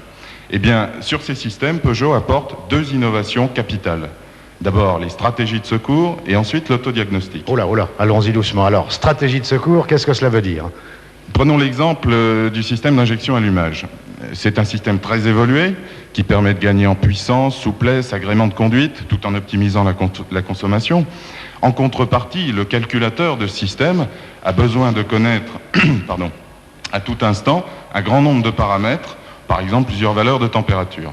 Stratégie de secours, ça signifie que s'il manque une de ces informations, le calculateur va le détecter et la remplacer par une valeur moyenne qu'il a en mémoire, permettant au véhicule de continuer à fonctionner. Bien, effectivement. Et alors, l'auto-réparabilité? L'autodiagnostic. L'autodiagnostic, pardon. Ça, oui. c'est pour le réparateur. Ça signifie que le calculateur du système est capable d'identifier lui-même l'origine d'une éventuelle défaillance. Je vais vous montrer. Nous avons créé une panne sur l'anti-blocage de roue, en débranchant le capteur de la roue arrière gauche. Le conducteur va être alerté par un témoin ou combiné, mais la voiture ne sera pas en panne. En atelier, il suffira de brancher un boîtier de contrôle sur un connecteur prévu sous le capot. Après le lancement de la procédure, un nombre s'affiche sur le cadran de l'appareil. Ici, c'est le code 24. Et à partir de ce code, on va pouvoir déterminer l'origine exacte de la défaillance. S'il est un fléau qui existe beaucoup dans le monde automobile actuel, c'est bien celui du vol et des frais qu'il déclenche. Est-ce que vous avez pensé à cela? Nous y avons pensé, Jean-Pierre. De plus en plus de verrous sont forcés, des vitres sont brisées. Nous avons travaillé sur ces 2 points. Les verrous de porte, tout d'abord. Eh bien, ils se changent sans dégarnissage. Grâce à une astuce, il suffit de 2 vis. On pousse les 2 vis et le verrou sort. À condition que la porte soit ouverte, bien sûr. Bien sûr. Et les vitres? Les vitres, quant à elles, se positionnent sur leur glissière sans aucun réglage. Bien, qui dit vol dit réparation. Réparation, cela joue sur les assurances. Est-ce que vous avez pensé à ces augmentations de tarifs? Oui, et je voudrais insister particulièrement sur ce point car il illustre très bien les relations très avancées qui existent entre les services d'études et nous. Il y a maintenant 2 ans, un des premiers prototypes construits a subi des essais de choc de type urbain, à 15 à l'heure, à l'avant, à l'arrière. Nous le voyons en image d'ailleurs. Voilà, on voit le choc avant. Ça nous a conduit à modifier les longerons arrière pour limiter strictement les déformations de la caisse. Ensuite, ce prototype a été réparé par nous, ce qui nous a permis de définir nos méthodes après-vente. Et puis enfin, j'ajouterai que la voiture réparée a été à nouveau choquée et nous a montré qu'elle avait retrouvé sa résistance d'origine. Alors, cette politique d'amélioration de la réparabilité, dans quel but? Notre but, c'est de satisfaire le client pour le fidéliser aux entreprises du réseau. C'est un domaine où nous ne manquons pas d'idées et je vous donne rendez-vous le 21 septembre pour le lancement d'un contrat de service. Voilà, Michel, à vous. Merci Jean-Pierre. Et maintenant, direction Metz, on va retrouver notre confrère de Canal+, Philippe Dana. Et là, on va parler justement des accessoires avec un spécialiste des pièces et services. C'est bien ça, Philippe? À Metz, on continue de décoder et effectivement, on va parler avec Yves Lapellerie, qui est responsable du marketing produit à la direction des pièces et services, des équipements complémentaires. Alors, il y a à côté de nous une 405 qui est munie de certains de ces équipements, mais la première question que je voudrais vous poser, c'est qu'est-ce qui pousse un consommateur à modifier l'aspect extérieur de son véhicule, en commençant par exemple par la carrosserie? Oui, si vous me posez la question, Philippe, c'est précisément que le phénomène ne passe plus inaperçu. Non. Un grand nombre d'utilisateurs souhaitent modifier, souhaitent personnaliser son véhicule. Et ils ne trouvent pas dans la gamme, dans les différents modèles proposés, chaussures à leurs pieds? Si, bien sûr, mais il est fréquent que les besoins, les moyens d'équiper complémentairement sa voiture n'apparaissent qu'après un certain temps d'utilisation. Et puis, on ne peut pas imposer à l'ensemble des clients les besoins spécifiques de quelques-uns. Je pense par exemple aux barres de toit, aux attelages de remorques. Oui, enfin, d'autant que ce sont des instruments qu'on peut tout à fait trouver, je dirais presque au coin de la rue, chez n'importe quel accessoiriste. Oui, alors là, attention, en matière d'accessoires comme de pièces détachées, l'adaptable, c'est quelquefois un danger maximum. Je pense à des jantes, à des volants, à des roues qui sont vendus couramment dans le commerce. Il faut bien voir que lorsque nous disons que nos barres de toit peuvent porter 75 kg, elles le peuvent vraiment. Peugeot engage son nom. Alors venons-en maintenant aux équipements complémentaires de la 405 avec un maître mot, la sécurité. Oui, absolument. Et je voudrais signaler dans un premier temps une nouveauté pour le lancement de la 405. C'est une alarme associée à un véritable contrat d'assurance. Donc le véhicule de notre client sera couvert, sera protégé par cette alarme et la valeur à neuf de sa voiture sera garantie ainsi que les objets qu'elle contient. Ça, c'est une vraie nouveauté. C'est une nouveauté, absolument, au lancement de la 405. Option radio? Oui, elle est étendue et même améliorée puisque notre client pourra commander en même temps que sa 405 4 modèles au choix de 1950 à 4250 francs TTC posés. Et je rappelle en outre que le niveau 3 et 4 comprend l'équipement des haut-parleurs arrière. Toute une gamme de prix pour les mélomanes, d'autant que la voiture sort en juillet. C'est une période où on part en vacances et on a besoin d'entendre un peu de musique. Absolument. Alors si on continue le tour extérieur de la voiture, on commence par voir à l'avant. Oui, alors à l'avant, je signale donc ce qui comprend un spoiler avec projecteur complémentaire. La caméra poursuit son travelling et va montrer maintenant les côtés de carrosserie, bas de caisse. Elle poursuit son travelling. Nous pourrons signaler à l'arrière du véhicule également un béquet. Tout ça en équipement complémentaire. Exactement. Je voudrais signaler également une plaque d'écran arrière qui peut compléter ce kit de la même façon. Par l'arrière également, on aperçoit les rideaux pare-soleil qui seront bien utiles par ces journées d'été. Le toit ouvrant, qui est le modèle accessoire. On le voit à l'intérieur. On le voit à l'intérieur. Et bien évidemment, les équipements classiques que sont les housses, les tapis. Voilà, dernière question pour les impatients, la disponibilité de tous ces produits. Alors pratiquement tous les produits sont disponibles, à l'exception toutefois du kit de carrosserie qui lui sera présenté en novembre après le salon Equipoto. Yves Lapellerie, merci. À vous Michel Drucker. Merci beaucoup Philippe, à tout à l'heure. À tout à l'heure. Dans quelques instants, on va parler de la pub. Et pour lancer une voiture, il faut que les publicitaires fassent preuve de beaucoup de talent. Et vous allez voir que le mot talent va revenir souvent dans la prochaine séquence. Alors pour symboliser le talent dans cette émission, nous avons invité Michel Fugain, nous avons invité Michel Leb, et maintenant nous allons accueillir celle qui a été désignée par le Télé 7 jours l'année dernière la meilleure actrice de l'année pour sa prestation télévisée dans Marie Bénard. Vous avez sans doute reconnu qu'il s'agit de Madame Alice Sabriche.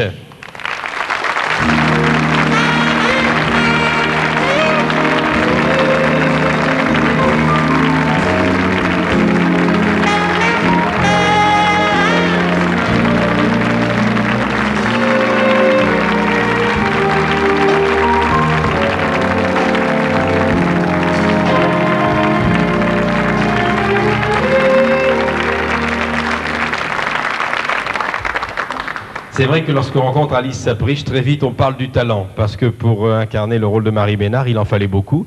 Oui. Et je pourrais citer tous les autres rôles qu'on vous a confiés. J'ai parlé de Marie Bénard, d'abord parce que c'est Yves-André Hubert, parce que c'était Potcher, une équipe formidable, qui vous a valu la récompense suprême, c'est-à-dire le 7 d'or. C'était la première fois que la profession, je crois, vous rendait hommage. Oui. C'est pas arrivé souvent dans votre vie. Non, mais il faut toujours un commencement pour tout. C'est peut-être parce que le succès dérange parfois, non? Non. Oui, mais maintenant je suis dans une autre aventure, Catherine de Médicis, et j'espère vous plaire et vous étonner encore dans ce personnage fabuleux qu'est Catherine de Médicis. Vous savez quelle est la définition que donne le Larousse du talent? Non, vous allez me le donner. Disposition naturelle à réussir dans la vie. Oui. C'est assez bien vu, je crois. Hein. C'est très bien. Vous aviez cette disposition très jeune pour la comédie, pour le métier de comédienne. Oui. Comme je dis aux jeunes, on ne devient pas comédien, on est comédien. On ne devient pas artiste, on est artiste dans le berceau. Moi, il y a une chose qui m'a frappé. La première fois que je vous ai vu, c'était à la Brasserie Libre quand je suis arrivé à Paris, car c'est un peu votre quartier général. Oui. Une pensée pour ce brave monsieur Caz. C'est votre façon de vous habiller.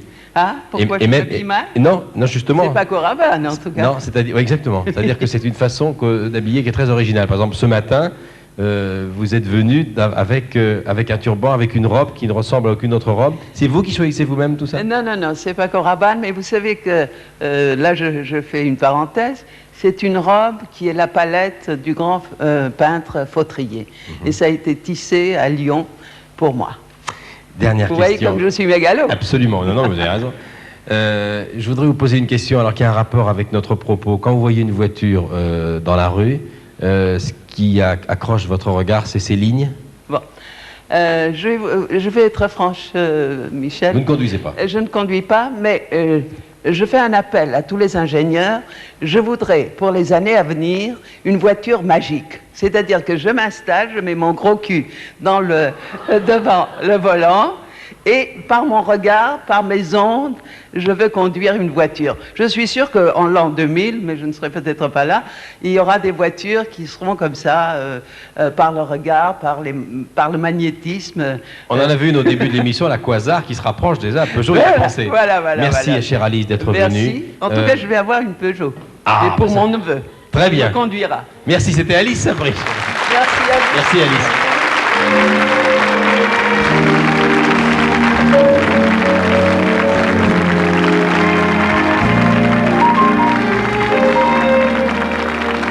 Vous avez vu la voiture, vous avez vu ses qualités, nous sommes à la belle champ, les accessoires, la réparabilité, vous savez presque tout. Vous savez maintenant combien elle va coûter, mais ce que vous ne savez pas encore, c'est comment elle va être présentée au plus grand nombre d'entre vous. Vous allez être des privilégiés aujourd'hui, puisqu'on va parler justement de cette campagne de pub qui va lancer cette voiture, et vous allez voir que le mot talent, c'est pas par hasard si je l'ai employé souvent avec Alice Sapri. Pour nous parler justement du lancement et de la grande campagne de pub pour le lancement de la 405, monsieur Alain de Pouzillac. Alain de Pouzillac est tout simplement le patron, le président de l'agence ACM qui est en charge du lancement de la 405. La pub, c'est très important. Alors, racontez-moi quelles ont été les idées générales qui ont présidé à ce lancement.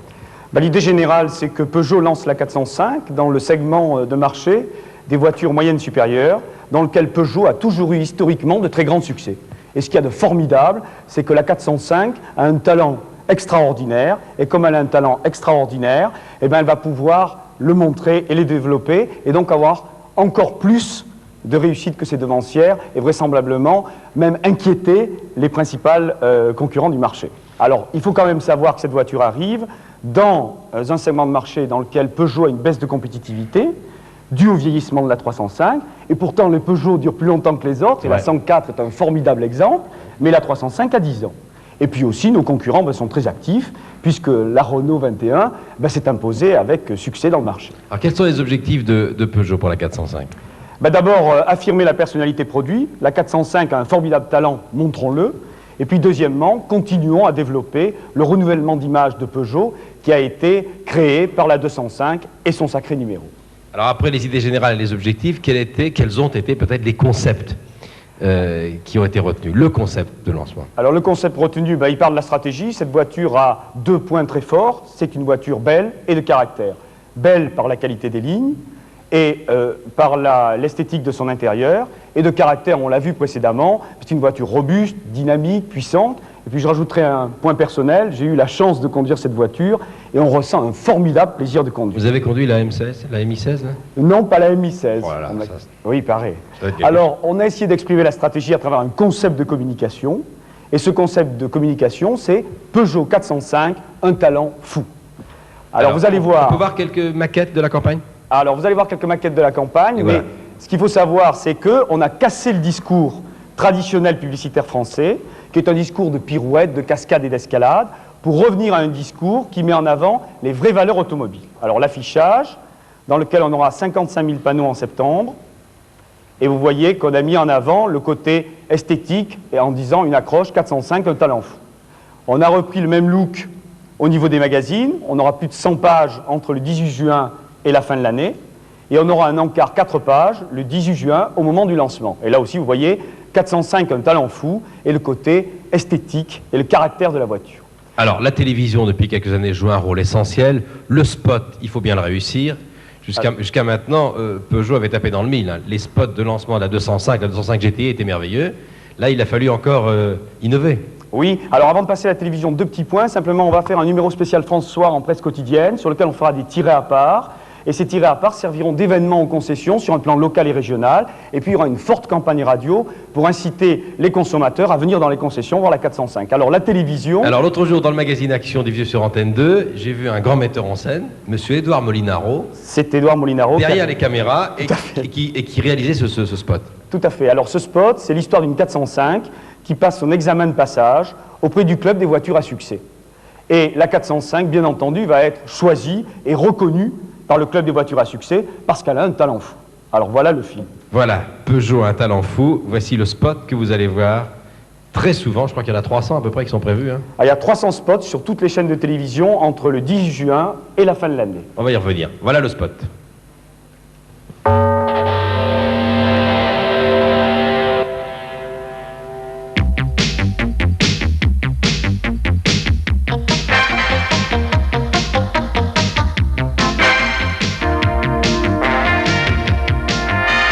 Tant que rouleront les automobiles, certaines recevront en partage plus de talent que d'autres.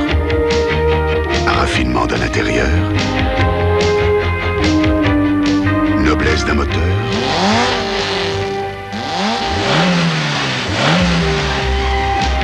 pureté des lignes, capacité à innover. Tant que rouleront les automobiles, le talent restera le talent. Peugeot 405, un talent fou. Voilà, Peugeot 405, un talent fou, ça c'est un slogan que vous allez entendre souvent.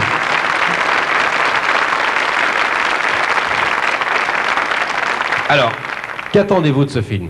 On attend de montrer les qualités, que la forme puisse montrer les qualités de la 405, c'est-à-dire au fond le côté esthétique et le côté de caractère, et puis que la 405 rentre de plein pied dans le club des voitures à succès. Alors il faut constater que l'étonnante force publicitaire autour de cette voiture. Hein. C'est vrai, on a des grandes ambitions pour cette voiture. Vous avez mis le paquet là, hein? On a mis les moyens à la hauteur de nos ambitions, donc il y a une bonne densité de campagne, une grande densité de campagne. Et je crois que vous avez vu qu'il y a l'ensemble des médias qui vont couvrir, donc la presse, la télé, la radio. Ce qu'on peut dire, c'est que on a fait le maximum pour essayer d'aider ceux qui nous regardent à vendre ces produits, et j'espère que ça va bien se passer. Bon, on peut revoir encore, monsieur de Pouzillac, le spot? On peut le revoir. Allez, on s'en lasse pas. Revoici ce spot, vous le verrez au moins 300 fois sur toutes les chaînes de télé.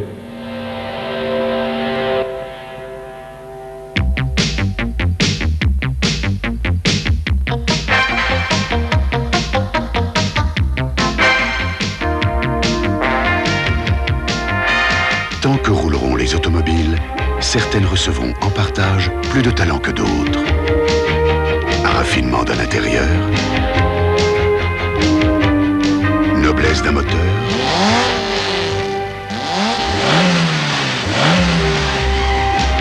pureté des lignes, capacité à innover. Tant que rouleront les automobiles, le talent restera le talent. Peugeot 405, un talent fou. Un talent fou. Alors, lancer une nouvelle voiture, réussir dans ce domaine, monsieur Chambaud vous le dira mieux que moi tout à l'heure, eh bien c'est un match. C'est un match qu'il faut gagner. Pour gagner un match, il faut se serrer les coudes, il faut que l'équipe fonctionne bien, il faut une cohésion, une homogénéité, des tactiques, une stratégie. Et on peut faire un parallèle entre l'esprit d'équipe qui anime par exemple les rugbyman et l'esprit d'équipe qui anime les équipes Peugeot. Puisqu'on parle de rugby, voici quelques images de transition qui vont bien illustrer mes propos. L'esprit d'équipe. Le Grand Chelem, le rugby, les rugbyman français qui, une fois encore, ont été les meilleurs cette année. Et on a une pensée pour eux puisqu'ils sont loin, ils sont en Australie. L'esprit d'équipe, voilà ce qu'il faut avoir pour gagner le match de la concurrence. Now it looks as though they're here to stay. Oh, I believe in yesterday. Suddenly, I'm not half the man I used to be.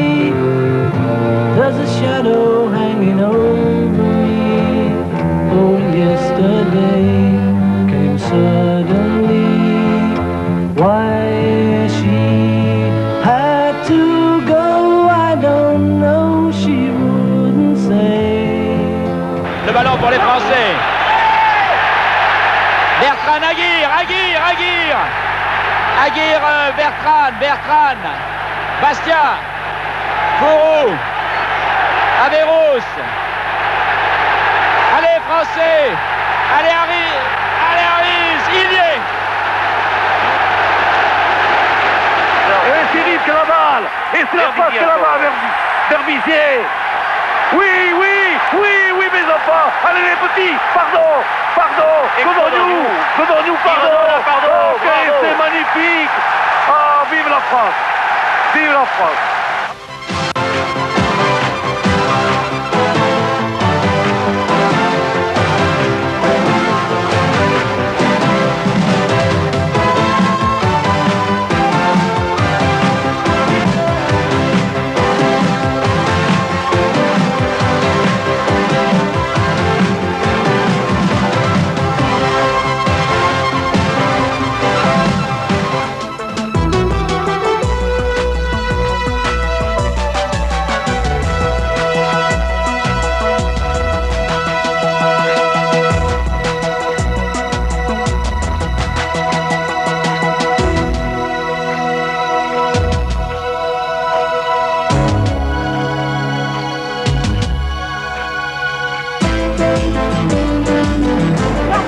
Nicely cleared. Correa. Infield. Oh, beautifully done. Luke. Voilà quelques images de rugby. Henri Chambaud et M. Van de Putte, bonjour. Pour illustrer ces propos. Vous aimez le rugby? Je pense que les amis d'Agen qui nous écoutent voilà. Vu comme moi par ces images. Je pense aussi les Messins peuvent aussi s'unir à nous parce que le football est aussi un sport d'équipe. Et entre Agen et Metz, on a là des équipes dans les sports différents, très passionnantes. Tout à fait. On a reconnu les accents de Roger Coudert, allez les petits. Et c'est d'actualité puisque l'équipe de France est là-bas aux je crois antipodes. qu'il y a, si vous voulez, une espèce de... Je crois qu'il y a des points de rencontre entre le sport d'équipe qui est le rugby et le football et le lancement d'une voiture. Voyez-vous, je pense qu'aujourd'hui, dans les concessions, eh bien, on reconstitue un peu l'image du pack qui se resserre à l'instant décisif où le match va commencer. L'esprit de corps. L'esprit de corps. On peut comparer l'entraînement à la formation. Oui. Et puis l'enthousiasme aussi qui naît d'un sport collectif. D'ailleurs, vous employez les mêmes méthodes finalement que les grands sportifs et les sports d'équipe. La stratégie, la technique, la cohésion, les combinaisons, j'allais dire, et puis le calendrier. Alors, l'imagination et qui naît au dernier instant. Le feeling. Alors, le calendrier. Eh bien sûr, maintenant, il faut parler du lancement. Il faut se préparer au grand match qui aura lieu pour nous le 18 juin. Et c'est une opération très sérieuse.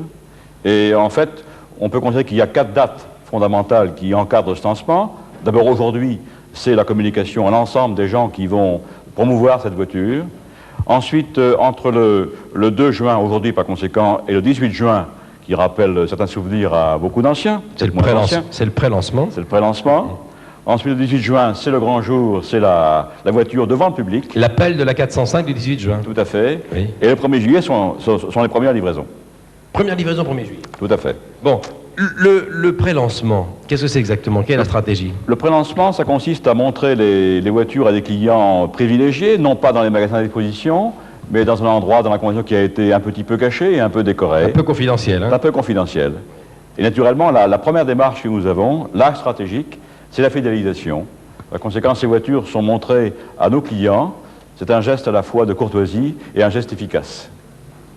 Bien, alors option stratégique, action. Alors l'action, comment va-t-on opérer? D'abord, nous aurons une opération de marketing phoning centralisé qui va s'adresser à environ 200 000 prospects des parcs de 77-80. Et comme ce sont peut-être les clients les moins connus des concessions, quoiqu'ils le soient encore beaucoup, eh bien, du niveau central, nous avons traité avec une société de spécialisés, des téléactrices vont donc appeler ces clients chez eux, prendre rendez-vous au nom des concessionnaires et au nom des vendeurs, et on va apparaître tous les matins, dès demain matin, sur le Minitel des concessions. On verra apparaître les noms des premiers clients qui ont accepté ce contact, et auxquels j'invite les vendeurs, naturellement, tout de suite à téléphoner pour concrétiser ce contact. Ça, c'est la première opération qui concerne par conséquent les années 77-80. Et puis ensuite, sur les années plus récentes, 80-85, eh bien, ce sont 230 000 prospects, connus des concessions, puisque c'est le parc présence, qui vont être contactés par les concessionnaires et leur initiative pour proposer aussi un contact à la concession. Alors, si on fait l'addition des deux, ce sont 430 000 prospects qui vont être contactés entre aujourd'hui et le 18 juin. Alors, l'invitation au pré-lancement est à l'initiative du concessionnaire. Bien sûr. Ah, c'est ça. Bien sûr. Oui. Et puis ensuite, c'est le grand jour. C'est le grand jour. Bien. Alors maintenant, au niveau de la formation 405, quels sont les moyens qui ont été utilisés? Alors, les moyens sont un peu traditionnels. Ce matin, les vendeurs et les chefs de vente ont reçu un memento qui leur donne l'essentiel de ce qu'il faut savoir pour recevoir les premiers clients dès demain matin en confidentiel. Ensuite, nous aurons l'utilisation de vidéogrammes, de supports écrits et d'instruments pédagogiques, de jeux pédagogiques qui vont intéresser les services de vente du 9 au 13 juin. Et puis, en octobre, nous organisons des centres, des concurrences à l'attention des vendeurs et des chefs de vente, où là, ils pourront comparer leurs produits aux concurrents et, j'espère, voir les avantages concrètement dont ils disposent. Et le lancement officiel? Alors, c'est le 18 juin, c'est le grand jour, naturellement. Chacun sait à l'occasion ce qu'il faudra faire. Il faudra naturellement inviter les clients au cocktail de lancement, les leaders d'opinion. Il faudra mettre en place les PLV dans les halls. Et puis, une recommandation habituelle. Les concierges savent bien ce que j'attendais à cette occasion. Aucune voiture dans les magasins. Avant le 18. Avant le 18. Et toutes les voitures, le 18, dans les magasins. Alors, les agents sont des intermédiaires importants. C'est évident. Ils sont aujourd'hui rassemblés dans les concessions. Je les salue. Ce sont des agents qui interviennent dans l'acte commercial pour une bonne part. Ils connaissent bien leurs clients dans leur secteur d'activité. 1000 d'entre eux seront équipés dès le mois de juin d'une 405. Les autres, environ 2000, le seront entre aujourd'hui et octobre. Et nous aurons à leur attention, naturellement, préparé un plan de financement qui, je pense, les réjouira et satisfera. Monsieur Chambaud, est-ce que le grand public verra les 405 ailleurs que dans les concessions? Bien, il les verra dans les concessions, il les verra dans les lieux de trafic les plus importants que chacun des concessionnaires aura décelés chez lui, il les connaît généralement. Et puis, il y a en France des endroits auxquels nous avons seul accès, nos constructeurs. Les aéroports? Les aéroports. Nous serons présents dans 15 aéroports en France. Nous sommes présents dans Paris dans quelques points stratégiques, avec une voiture qui, dès le 14, sera dans un écran fermé, et le 18 s'ouvrira à la clientèle. Et puis nous serons présents aussi dans les manifestations qui, dans le courant de l'été, sont des vitrines formidables. Là où seront les clients dans le courant de l'été, le Tour de France en planche à voile, le Tour de France tout seul. Cycliste. Oui. Et puis nous avons une opération aussi nouvelle. Nous mettrons 12 405 dans 12 Airbus qui partiront à destination des grandes villes de province du Sud. Et les passagers sauront qu'ils voyagent avec une 405, ils recevront une information sur ce véhicule et je pense une petite fête à l'arrivée. Alors, dernière remarque, cette stratégie implique un plan d'action, un calendrier, non? Il faut que chacun sache ce qu'il a à faire quotidiennement. Et de ce fait, nous avons, comme à l'habitude, édité un calendrier qui apparaît maintenant sous les yeux et chacun saura tous les jours ce qu'il a à faire entre le jour J, 18 juin, et aujourd'hui, le 2 juin. Merci Henri Chambaud. Michel Vandeput, vous êtes le directeur des ventes France Peugeot. Alors, combien allez-vous en vendre de 405? Eh bien, le marché de la 405 correspond au segment M2 qui, depuis 2 ans, a représenté 21 à 22% du marché total, VPC. L'arrivée de la 405 doit aider au développement de ce segment qui pourrait se situer à 25% de ce marché VPC total, c'est-à-dire 500 000 véhicules. Alors, sur ce segment, nous avons réalisé en pénétration, en 1980, au plein moment du développement de la 305, 30% de pénétration.